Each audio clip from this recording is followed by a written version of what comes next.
This week on ICN, the stories you should have heard, but didn't. Social Security ahead of schedule, and it's not good news. You know you're in bad shape when the IMF ridicules your financial discipline. The NYSE gold market wants you to think their paper is as good as gold. The Queen of England has a special gift for the President of Mexico. Those stories and more next on Informed Citizen News.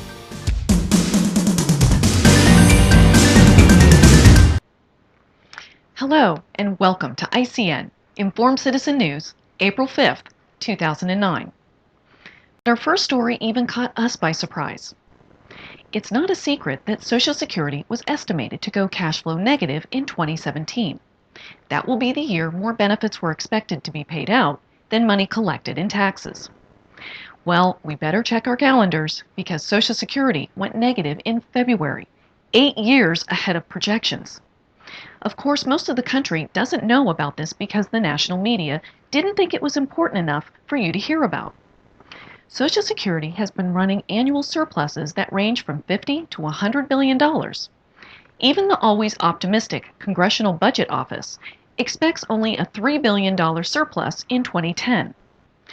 This recession has led to a dramatic rise in unemployment, and that reduces payroll tax revenue.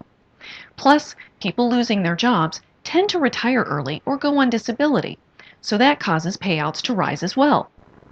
We see that this once great country is accelerating toward a budget meltdown. Ballooning Social Security, Medicare, Medicaid, and other budgetary items have us over $60 trillion in the hole and getting deeper by the minute. The promises that Washington has made cannot be kept. Americans will have to come to the realization that government programs and benefits will be cut, and it will happen sooner than anyone ever thought. Even without the current crisis, America was in long-term financial trouble. Since this economic crisis started a year and a half ago, the federal government has spent, lent, or committed $12.8 trillion. That is equal to the total annual gross domestic product. With a long way to go, there will be trillions more committed to forestall the downturn. To put it in terms we can relate to, imagine you're already massively in debt and you have a crisis that increases your debt in an amount equal to your yearly income. Try telling the bankruptcy judge that the added debt was just part of your stimulus plan. The current economic standing of the U.S. had 2 IMF executives calling America a third world banana republic. Simon Johnson, former chief economist of the IMF, said, "Typically, these countries are in desperate economic situation for one simple reason. The powerful elites within them overreached in good times and took too many risks." He goes on to say, at the outset of the crisis, the oligarchs are usually among the first to get extra help from the government, such as preferential access to foreign currency or maybe a nice tax break. Or, here's a classic Kremlin bailout technique, the assumption of private debt obligations by the government. Under duress, generosity towards old friends takes many innovative forms. Meanwhile, needing to squeeze someone, most emerging market governments look first to ordinary working folk, at least until the riots grow too large. It is a sad state of affairs when the IMF ridicules America on its financial condition. The price of gold is set by trading of futures contracts on commodities exchanges. A futures contract is where the seller or owner of gold agrees to sell gold for a certain price on a specific date in the future. Typically, the buyer of the gold contract can either receive the physical gold or take a cash settlement. Since the economic crisis began, more gold futures buyers have been demanding that the sellers deliver the actual gold. At the end of 2008, the NYSE Futures Exchange basically ran out of gold bars to deliver to buyers. That is not supposed to happen, since the sellers are required to have the gold prior to entering into a futures contract with a buyer. Instead of a wide-scale fraud investigation, the NYSE modified the contract language. The new contract terms give the seller discretion as to whether to give the buyer the gold or just give them a vault receipt representing a bar of gold. The paper receipt represents a gold bar located somewhere in an NYSE vault. If the gold truly existed, then why would the NYSE care if a buyer took delivery of the actual gold? GATA, the Gold Antitrust Action Committee, is actively pursuing court actions to expose and oppose collusion against a free market in gold and other precious metals, currencies, and related securities.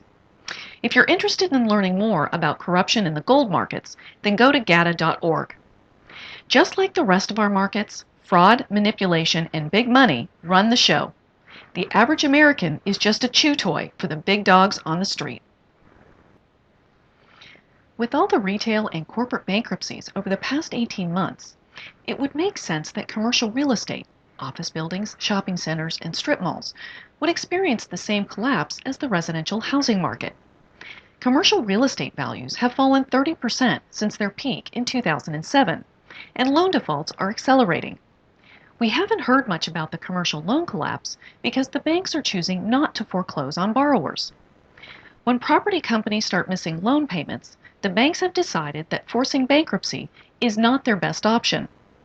They've decided instead to hope that the credit markets thaw, where these commercial borrowers can refinance their loans. Thawing of credit markets is not going to happen. Just as in the housing market, the drop in commercial property value has put the loans underwater and impossible to refinance. The recent loosening of mark-to-market accounting rules gives lenders an additional incentive to not foreclose.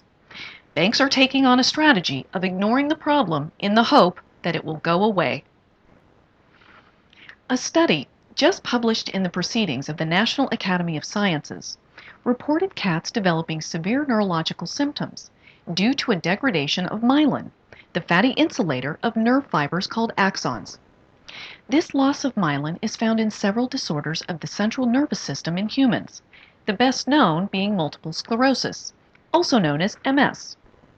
So what caused the cats to develop neurological problems? Although the researchers' statement to the media practically buries the fact, a close read shows the animals were fine until fed irradiated food.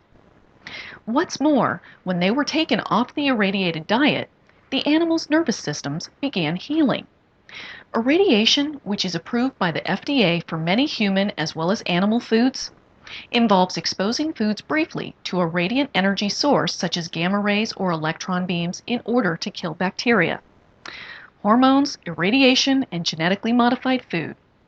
Ever feel like a guinea pig in a crazy experiment when you sit down for a meal? Ending on a rather odd note, when leaders of state meet, they generally have a gift exchange. This week at the G20 meeting in London, the Queen of England gave the President of Mexico a first edition of George Orwell's 1984, a nightmarish book which tells of a totalitarian regime and coined the concept Big Brother. Is that just a little creepy? Be careful what you think, as the thought police may be listening. Unlike other news shows, we're not here to entertain, but to inform.